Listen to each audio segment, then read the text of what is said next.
So I have a 2018 Kia Sportage behind me, and bought my wife a remote starter. It's a Kia remote start. It's an OE remote starter. So I just got done installing it. So in this video, I'm gonna show you what's involved with installing it. It's all plug and play. I didn't have to, splice any wires or anything like that. They're on the instructions per Kia. It says it takes about an hour to do. It took me a couple hours, but I really took my time, and I was doing this video at the same time. Wasn't anything really too crazy. So I'm going to show you what steps will be needed along the way, and hope you enjoy the video. Before we get started, remember to subscribe to the channel, ring the bell, and subscribe to all of our notifications. That way you'll get a heads up when we upload a new video. So the first thing you're going to want to do is remove your seat all the way back. Mine's a power seat, so before I kill the power to the car, move it back. Give us some room. And I'm going to pop the hood. So you're going to remove the negative battery terminal off of the negative battery side. This is a 10 millimeter nut right here. So we crack that loose, and you're going to remove the battery cable.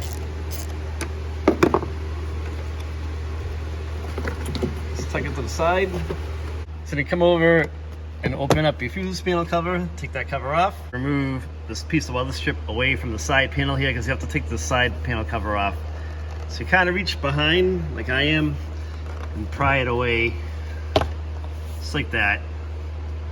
And now we can get in here and take this off right there. So when you're removing the side panel, I have a trim tool right here to pry it away. So I found it a little easier on this car to start at the bottom here. Get like a little gap, and they're all like kind of push pins on the back of this. So gingerly pry them back out.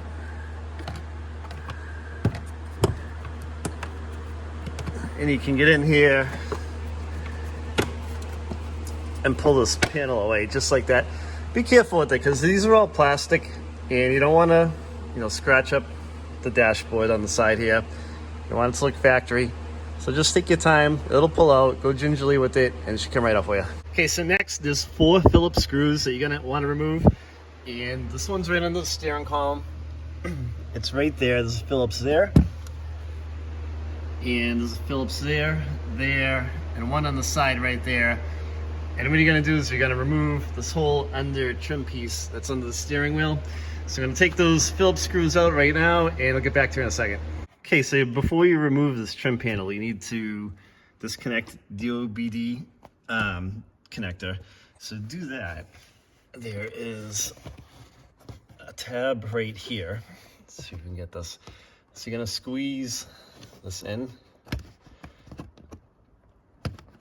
So what I did is I pulled it towards me, pushed in on this tab, and pushed back in, and it went in. And you're gonna need to do the same on this side over here. So this tab right here, this one right here, on both sides, it squeezes in, and you can kind of push this out of your way. Now it's loose, and it's free from this dashboard trim panel. Okay, so at this point, you're all set to take this trim piece out. Right over here, there's a little tab that locks it in. Just make sure you get beyond that, and gently pull this trim panel away. There's going to be some tabs that hold it in place here, just like that there was on the side panel. So you're going to work your way around. Just kind of like tug it out a little bit, and then this last corner right here should come off just like that. So on the back side of the panel, here's what it looks like. Here's a little tab right here, and there are all these little black and white tabs that stick into it that help retain it in place. So here are all the pressure points, if you're wondering where they're at, so you can kind of get your hand up in there and tug away at it.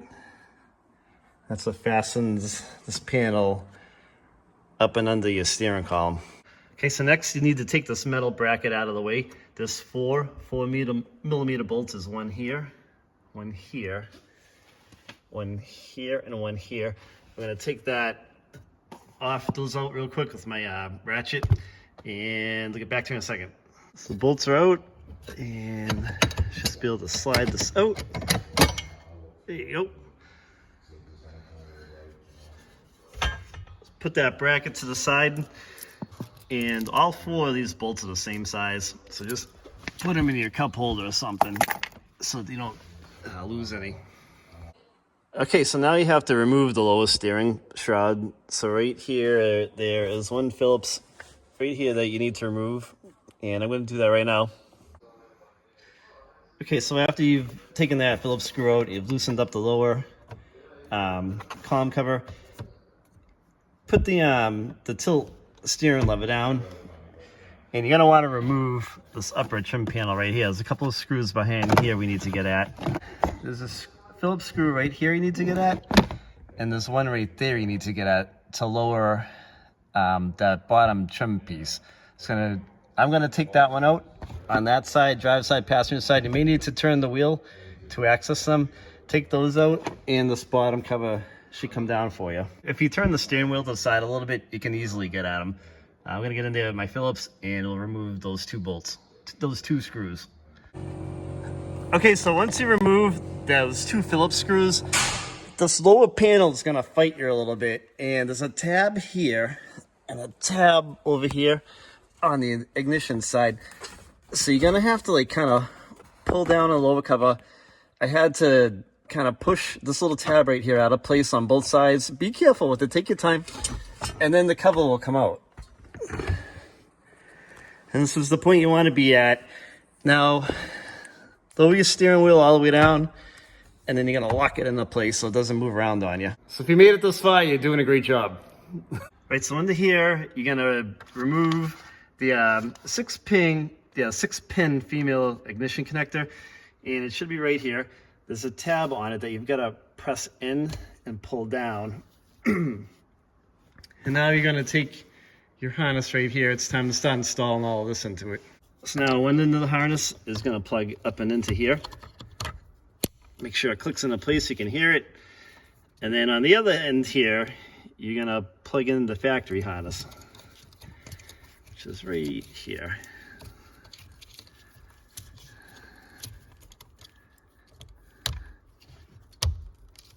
All right, make sure that clicks into place. It's good and secure. Okay, so in the fuse panel, you're gonna see 3 10mm bolts. There's one there, and one there. You have to remove these 3, and then you're gonna tilt the fuse panel forward so you can access some of the plugs behind it. And I'm gonna do that right now. Okay, those bolts are all removed, so I can just tip this forward, and we can reach back here and get at the plugs we need to get at. So now what you're gonna do is you're gonna remove from the back of the fuse panel this 40-pin connector. There's a tab right here. You're gonna press it in, pull this out, and you're gonna connect in this 40-pin connector from your remote start. This part's gonna plug right into the fuse panel where that one currently is, and the factory harness is gonna plug up and under here. So I'm gonna do that right now. I'm gonna run this wire up and under the dash. I'm gonna kind of sneak it up and in there. Make sure that it's not chafing on anything, and I'm gonna plug those in, and I'll get back to you in a second. Okay, so I have our harness plugged in. It's plugged in the side. You should hear like a little click, and it's also, the factory harness is plugged into the remote starter right here, into the back of it. You should feel a little click, give a little tug, make sure it's not loose and all your connections are secure, and we'll move on to the next step. Okay, so once you have this installed, there's a wire tie. You can see the wire tie right there. You're gonna wire tie the remote starter harness to the factory harness so it doesn't move all around. The wire ties come with the kit, so you should be all set there. Once you're at this point, you can put the fuse box back into place with those 3 10mm bolts. Make sure when you put it back in place that there's nothing rubbing or chafing. Make sure that extension of the wire harness is clear from any metal, so it doesn't move around while you're driving and cause a short in one of the wires. So I'm going to do that now. I'm going to button that up, and we'll be on to the next step. Okay, so what you want to do next is you're going to want to remove the plug off the harness off to the top of the factory brake light switch. It's right here. It's right on top of the brake pedal. You're going to unplug this, and then you're going to plug these 2 harness ends in. One's going to go into the end, and the other end is going to connect to the factory switch right there. So I'm going to unplug it, plug the harness in place from the remote starter, and I'll show you what it looks like. So to take the factory harness off the switch, there's a little tab right here. You're going to press in the tab, just like that, and it should pull right out for you. Okay guys, so the harness for the remote start is plugged into the switch on top of the brake pedal. It's right here. And then here's the other plug coming off of the remote start harness. And this end plugs into your factory connector that was originally connected to your brake light pedal switch right here. So that should be all set. Let's move on to the next step. So they give you a bunch of wire ties in the kit, and you can see that I put a wire tie on that part of the brake harness that's connected, and just snipped off the remaining axis of the wire tie right there. You can see it sticking out right there. So just make sure you secure everything as you go along. So next step is to ground the ground wire for your remote start to this bolt right here on the side of your fuse panel. So we've got to take this bolt back out, and we're going to ground this bolt using the factory screw right here into the fuse panel bracket that's right here. Okay, so I pulled that screw out. I installed this ground wire. Now notice how we're up and under the back side of this plastic tab. You can't ground the plastic, so that eyelet is going to be resting on this metal bracket sticking out under here. So stick it up through, poke your bolt through, tighten it up, and you should be good to go. Okay, so I'm getting to the point where I'm ready to install the control module and the antenna and the bracket. So in my kit, Kia was nice enough to pre-assemble this for us. So, well, not for us, but for the customer. And if yours is loose, if this is separate from the antenna, this is how it should look. You know, this wire should plug into the side right there. And kind of just hangs out and clips into the top, and it mounts nice and secure.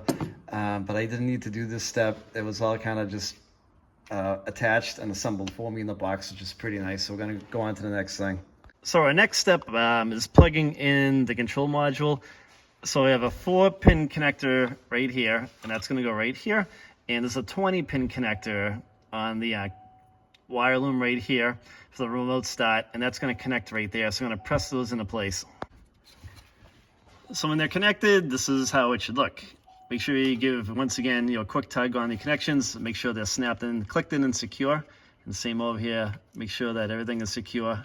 Don't tug on it so greatly that these wires pull. You don't want to do that. Just make sure it's seated correctly. So I'm at the point now where I can connect the bracket for the control module right here, and it goes up and under right where the factory harness comes through. You see those two studs sticking through? You're going to connect this bracket to those, and it's the factory wire loom coming through the firewall, and it's going to connect right to there. They supply the bracket, and there's two 12 millimeter nuts right here. So I'm going to attach this, put the control module onto it, and I'll get back to you. It looks like it just kind of slides into the back right there. Okay, so when the module is in place on the bracket, this is the way it fits on. You can see a little hole right there, and there's a little tab that kind of pokes through that hole and locks it all into place. So just make sure that it's all set and it's in the right direction. All right, so now that everything is plugged in, what I'm going to do is I have a bunch of wire ties left, and I'm going to wire tie the harness for the remote start up into place. So nothing's dangling. Make sure nothing's rubbing on any metal, nothing's fraying. They give you a bunch of wire ties with the kit, which is really good. So I'm going to do that right now, and then we'll go on to the next step. Okay, so what you want to do next is you want to reconnect your negative battery cable to the battery. I just cleaned up the post right here with the wire brush. So it's a good idea to take some sandpaper or a wire brush, make sure your connection is nice and clean on the battery post and as well as the cable end. So let's get that reconnected right now. Okay, so what you're going to do right now is you're going to take your factory key fob, make sure the hood's closed, the trunk, all the doors, and you want to make sure all the functions work. Like the lock, you can see my mirror is moving, unlock, and then this function too that unlocks the rear trunk.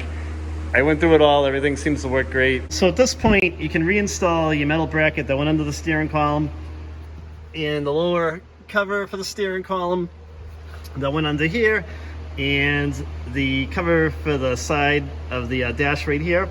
The fuse panel cover will go back into place, and make sure this weather strip is back pressed into place.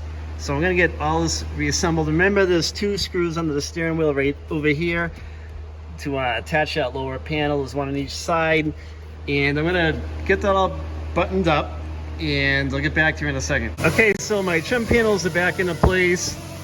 We got all the screws into them. There's 4 bolts that went into that metal bracket. Got my trim panel into place. Before you put the lower panel into place, you want to get this lower steering column panel into place. Make sure you drop the column, poke through your tilt lever right here through the hole, and then it kind of slid up into place pretty easy. Remember, like I said, there was 2 screws you had to catch in the back of this thing. One was over here, one was over here. You had to turn the wheel, and when you do that, they're right under there to catch them. So they were pretty easy. You can't see them because this top collar's snapped down into place. I just put my ODB sensor, poked through the hole right here, the connecting port. So the only thing I had left is, remember your 3 Phillips screws right here. There's one there, one there, one there. Those are all zipped back into place. I'm going to put the cover back on here, put your weather strip back into place, and we'll do the procedure after this for the key fob. So I have a separate key fob that came with the kit. This is what they look like. They're basically just a start-stop kit for the remote start. So we're going to do the learning process right now. I have no start button in this particular Sportage. So this is the procedure for the Sportage that has no start button. So you're going to turn the ignition, you're going to leave the driver's side door open. So it tells you to do in the instructions. You're going to turn the key forward, on, off 5 times. On the 5th time, you're going to press the button on the remote start once. If you have a second one, press that one once, and then they should be programmed. So let's do that procedure now.